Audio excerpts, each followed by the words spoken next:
Phone ಇವತ್ತು ಏನೈತೆ ಇದ್ರದ್ದೊಂದು ಪವಾಡ ಹೇಳ್ತೀನಿ ಕೇಳ್ರಿ. ಹಾಂ ಫೋನ್ ಪವಾಡನೇ ಒಟ್ಟಿನಲ್ಲಿ.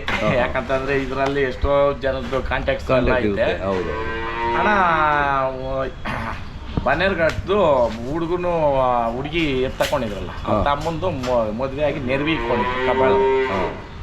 ಸರಿ ಹೋಗ್ಬಿಟ್ಟು ಊಟ ಎಲ್ಲ ಮಾಡ್ಬಿಟ್ಟು ಎಲ್ಲ ಅಡಿಕೆ ಹಾಕೊಂಡು ಅವಾಗ ಅಲ್ಲೇ ಇಕ್ಬಿಟ್ಟೆ. ಎಲ್ಲಿಗೆ ಬಂದು ಜ್ಞಾನ ಮಾಡ್ಕೊತಾ ಇದ್ದೀನಿ, ಅರ್ಧ ರೋಡ್ ಬಂದ್ಬಿಟ್ಟಿದ್ದೀರಿ. ಫೋನ್ ರಿಂಗ್ ಆತಾನೆ ಇತ್ತು. ಆಮೇಲೆ ಫೋನು ಎತ್ತಿದ್ರು ಅವರೇ ಹುಡುಗರು. ಅವಾಗ ಇಲ್ಲಿ ಇಸ್ಕೊಂಡು ನೆನ್ನೆ ತಂದು ಕೊಟ್ರು. ಹೌದಾ? ಸತ್ಯ ಅನ್ನೋದಿದ್ರೆ ನಾವು ದುಡ್ದಿರೋದು ನೇರವಾಗಿದ್ರೆ ಇವಾಗ ಒಂದು ನೇರ್ವಿಗೆ ಎಷ್ಟು ಜನ ಬಂದಿರ್ತಾರೆ. ಹೌದೌದು ಅಲ್ಲ ಹೌದಾ? ಇಲ್ಲ ಭಗವಂತನ ಹತ್ರ ನಾವು ನೇರವಾಗಿದ್ರೆ ಅನ್ನ ಕೊಡ್ತಾನೆ. ಆಮೇಲೆ ಹೊಟ್ಟೆನ ಗಿರ್ಸಾಯ್ಕೊಡೇ ಇರು ಇಲ್ಲಿ ಇದು ಮಾಡ ಗುರ್ಸ್ಬಿಡೋದು. ಹೊಟ್ಟೆನಾಗ ವಿಷ ಇಕ್ಕೊಂಡು ಭಗವಂತನ ಹತ್ರ ಹೋಗಿ ಪೂಜೆ ಮಾಡಿಬಿಟ್ರೆ ಭಗವಂತನ ಮೆಚ್ತಾನ? 4 ಜನಕ್ಕೆ ಅನ್ನ ಹಾಕೋ ಕಾರ್ಯದಾಗ ತೋರಿಸು ನೀನು ಇದು ಒಳ್ಳೆತನ. ಹೌದಾ? ಯಾರ ಕೆಳಗೆ ಬಿದ್ದಿರೋ ಮೇಲ್ ಕೆತ್ತೋದ್ರಾಗ ತೋರಿಸು. ಅದು ಬಿಟ್ಬಿಟ್ಟು ಒಬ್ಬರನ್ನ ಚೇಡಿಸ್ಕೊಂಡು ಬೈಕೊಂಡು ಈ ಅದೇನು ಕೆಲ್ಸಬಾರ್ದು ಮಾತುಗಳು ಕೆಲ್ಸಬಾರ್ದು ಕಮೆಂಟ್ಗಳು ಹಾಕೊಂಡು ಅದೇ ಒಂದು ಒಳ್ಳೇದು ಹಾಕು. ಇನ್ನ ಕೆಲವ್ರು ಅವ್ರಣ್ಣ ಕೆಲವ್ರ ಮನೆಗಳಾಗ ಇದು ನೀರ್ ಕೊಡಲ್ಲ, ಬೇರೆಯವ್ರ ಮನೆಗೆ ಹೋಗಿ ತಿಂದ್ಬಿಟ್ಟು ಇಲ್ದಿದ್ದೆಲ್ಲ ಹೇಳೋದು ಅದ್ ಸರಿ ಇಲ್ಲ ಇದು ಚೆನ್ನಾಗಿಲ್ಲ. ನಿಜನಣ್ಣ? ಅಲ್ಲ ಬೀಗ ರೂಟ್ ಓತಾರಣ್ಣ ಅಲ್ಲೇನ್ ಹೆಸ್ರಿಕ್ ಬಿಟ್ಟು ಬರೋಂಥದ್ದು ಇಲ್ಲ ಮದುವೆ ಮನೆಗಳಿಗೆ ಹೋಗ್ತಾರೆ ಅಲ್ಲೇನ್ ಹೆಸ್ರಿಕ್ ಬೇಕನ್ನೋದು ಅದು ಚೆನ್ನಾಗಿಲ್ಲ ಈ ಎಲ್ಲಾನು ನೋಡ ಅರ್ಥ ಮಾಡ್ಕೊಬೇಕು. ಮಾಡ್ದವನ್ಕೆ ಗೊತ್ತು ಕಷ್ಟ ಸುಖ ಏನಂತ. ಅವ್ರು ಮಾಡ್ಬಿಟ್ಟು ಆಮೇಲೆ ಹೇಳ್ಬೇಕು ಏನೇನು ಅಂತ. ಉಪ್ಪು ಯಾಕೆ ಜಾಸ್ತಿ ಇರ್ತದೆ, ಖಾರ ಯಾಕೆ ಕಮ್ಮಿ ಇರ್ತದೆ ಅಂತಂದ್ರೆ ಅವ್ರ ಕಷ್ಟಗಳ ಇರ್ತದೆ. ಹೌದಾ? ಆಮೇಲೆ ಇನ್ನೂ ಒಂದು ನಮ್ಮ ಇಂಡಿಯನ್ಸ್ ಇದೊಂದು ಅಷ್ಟು ಗಮನದಲ್ಲಿ ಇಟ್ಕೊಂಡ್ರು ಅಷ್ಟು ಬಿಟ್ರೆ ಪ್ರಪಂಚ ಚೆನ್ನಾಗತ್ತದೆ.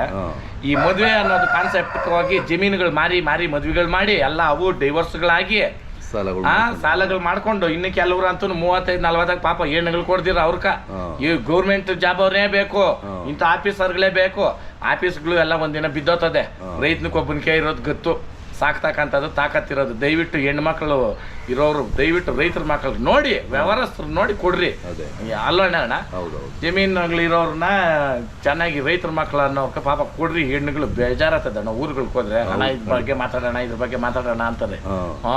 ನಾವು 40-45 ಆಗಿರೋರು ಅವ್ರೆ 50 ಆಗಿರೋರು ಬಹಳ ಕಷ್ಟ ಇದೆ ಪಾಪ. ನಮ್ಮ ಈ ಹಣ್ಣವನೇ ಅಲ್ಲಿ ಇಷ್ಟಾಗ ಪ್ರಕಾಶ್ ಇರೋದು ಹೇಳದ್ ಬಾಣ ನಾವು ನೋಡೋಣ. ದುಡಿತಾರೆ, ದುಡಿಯೋರು ಕೊಡಲ್ಲ. ಈ ಹೋಟ್ಲುಗಳು ಹೊಡ್ಕೊಂಡು ಕೆಲವರು ಶಾಪ್ಗಳು ತೋರ್ಸ್ಕೊಂಡು ಅಂತವ್ರು ಕೊಟ್ಬಿಟ್ಟು ಆಮೇಲೆ ಅನುಭವಿಸ್ತಾರೆ.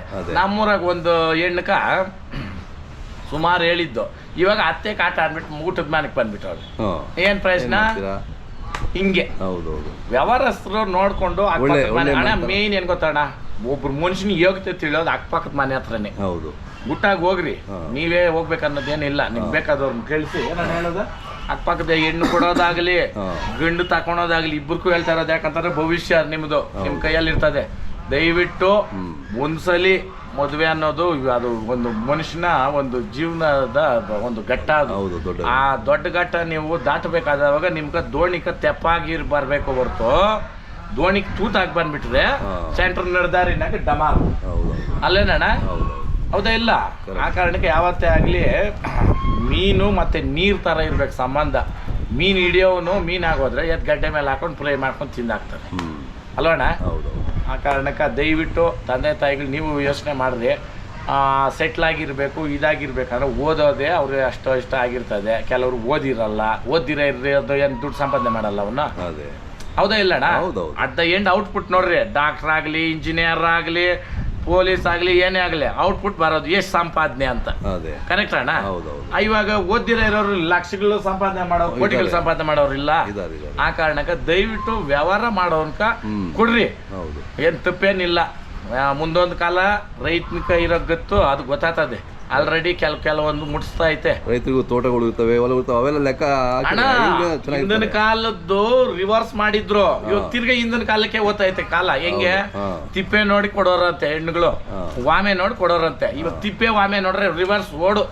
ನನ್ನ ಮಗ್ಳು ಹೋಗಿ ಸಗಣಿ ಯಾಕೆ ಎತ್ಬೇಕು, ನನ್ನ ಮಗ್ಳು ಯಾಕೆ ಇದು ಮಾಡ್ಬೇಕು ಅಂತ ರಿವರ್ಸ್ ಆಗೋಯ್ತು ಕಾಲ ಇವಾಗ. ಆ ಕಾರಣಕ್ಕ ನಾನೇನ್ ಹೇಳ್ತೀನಿ ಅಂತ ತಿರ್ಗಾ ಅದೇ ಕಾಲ ಬಂತು. ಇವಾಗ ಔಟ್ಪುಟ್ ಜಮೀನ್ ಎಷ್ಟೈತೆ ಕೊಡ್ರಿ ಧಾರಾಳವಾಗಿ ಕೊಡ್ರಿ ಅನ್ನೋ ಕಾಲ ಬಂತು ನಿಜಾನೇನ. ಈ ಸೆಂಟ್ರಲ್ ಕೆಲವೊಬ್ರು ಹಾಳಾಗ್ ಹೋಗ್ಬಿಟ್ರು. ಹೆಂಗೆ ಗಾಡಿ ಕಾರು ಅನ್ಕೊಂಡು ಜಮೀನುಗಳು ಮಾರ್ಕೊಂಡು ಹೋದ್ರು ಅಲ್ಲೇನಣ್ಣ. ಅದ್ ಮಾಡ್ಬಾರ್ದಾಗಿತ್ತು. ಅಣ್ಣ ಇವಾಗ ಹಿಂಗ್ ಗೊತ್ತಾ, ಗಂಡ ಸತ್ ಮೇಲೆ ಮುಂಡೆ ಬುದ್ಧಿ ಬಂತು ಅನ್ನೋ ನ್ಯಾಯ ಬೇಡ. ಹೌದಾ? ಇರೋವಕ್ಕೆ ಎಚ್ಚೆತ್ಕೊಂಡು ಅದ್ರನ್ನ ಬೆಳೆಸ್ಕೊಬೇಕು. ನಾನು ಗಾದೆ ಹೇಳಿದ ಆಮೇಲೆ ಅದ್ರಾಗ ಹುಡುಕ್ತಾರೆ ಇದೇನೋ ಹಿಂಗಂದಿದ್ದೀರಾ ಅದೇನೋ ಹಂಗಂದಿದ್ದೀರಾ ಅಂತ. ನಾವು ಹಳ್ಳಿನಾಗ ಇದ್ದಾಗ ಈ ಮಾತುಗಳು ಬಂದೇ ಬರ್ತವೆ. ನಾವು ಕೆಲಸ ಮಾಡಬೇಕಾದ್ರೆ ಒಂದೊಂದು ಮಾತಾಡ್ಕೊಂಡು ಕೆಲ್ಸ ಮುಂದ್ಕೋತಿದ್ದೆ. ಯಾಕಂದ್ರೆ ಆಳ್ ಜೊತೆಗಿದ್ದಾಗ ನಾನು ಬಿಟ್ಟು ಹೋಗಿ ಕೆಲಸ ಮಾಡ್ಸಲ್ಲ. ಅದನ್ನ ಅಲ್ಲ, ಇದು ನಾವೇನ್ ಮಾಡ್ಕೊಂಡು ಬಂದಿರೋದಲ್ಲ, ಇದು ಕಾಲದಿಂದ ಬಂದಿರೋದನ್ನ. ಅದಕ್ಕೇನಣ್ಣ ಅದು. ಆಮೇಲೆ ಆ ಹಿಂದಿನ ಕಾಲದಾಗ ಎಂಟರ್ಟೈನ್ಮೆಂಟ್ ಅನ್ನೋದು ಒಂದು ಆರ್ಡರ್ ರೂಪದಾಗ ಸಾಯಂಕಾಲದ ಕೇಳಿಕೆ ಆಡೋದು ಅವೆಲ್ಲನೂ ಇತ್ತು. ಇವಾಗ ಏನೋ ಮೊಬೈಲ್ ಒಂದು ಬಂದು ಫಸ್ಟ್ ಟಿವಿ ಬಂತು, ಆಮೇಲೆ ಮೊಬೈಲ್ ಬಂತು, ದೇಶನೇ ಕೆಟ್ಟೋಯ್ತು. ಮನೆಗೆ ರೂಮ್ ಆಗ ಇದ್ರೆ ಈ ಕೆಳಗಿನ ರೂಮ್ ಫೋನು ಇಂಥ ಕಾಲದಾಗ ಆಯ್ತು. ಅದು ಒಂದು ಹೋಗ್ಬಿಟ್ಟಂದ್ರೆ ಹಳೆ ಕಾಲದಾಗ ಇದ್ದಂಗೆನೇನೆ ಒಬ್ಬ ಸಾಮಾನ್ಯಕನ ಮನೆ ಹತ್ರಕ್ಕೆ ಹೋಗಿ ನೋಡೋಕಲ್ಲ, ಬರ್ಬೇಕು, ಬರ್ತದೆ. ಅದೂನು ಅತಿ ಶೀಘ್ರದಾಗೆ ಬರ್ತದೆ. ಇದು ಹಿಂಗೆ ಕೆಲವೊಂದಕ್ಕೆಲ್ಲ ಏನೇನೇನ ನಿಂತ್ಕೊಂಡು ಬರ್ತೈತೆ, ಅದಕ್ಕೂ ಒಂದು ಕಾಲ ಬರ್ತದೆ. ಅದಕ್ಕೆ ಹಿಂದೊಂದು ಮರಿಬಾರ್ದು. ಹಿಂದೊಂದು ಕೆಲವರು ಎಕ್ಕಿದ ಮರ ಇಳಿಬೇಕಂತಾರೆ. ಹಂಗೆ ಸ್ನೇಹ ಭಾವ ಇರ್ಬೋದು, ಏನೇ ಇರ್ಬೋದು. ಕೆಲವೊಬ್ರು ಇಗ್ನೋರ್, ನಾನು ಡಬಲ್ ಇಗ್ನೋರ್ ಅಷ್ಟೇ. ಕರೆಕ್ಟ್ ಅಣ್ಣ? ಹೌದು. ಅಲ್ಲ.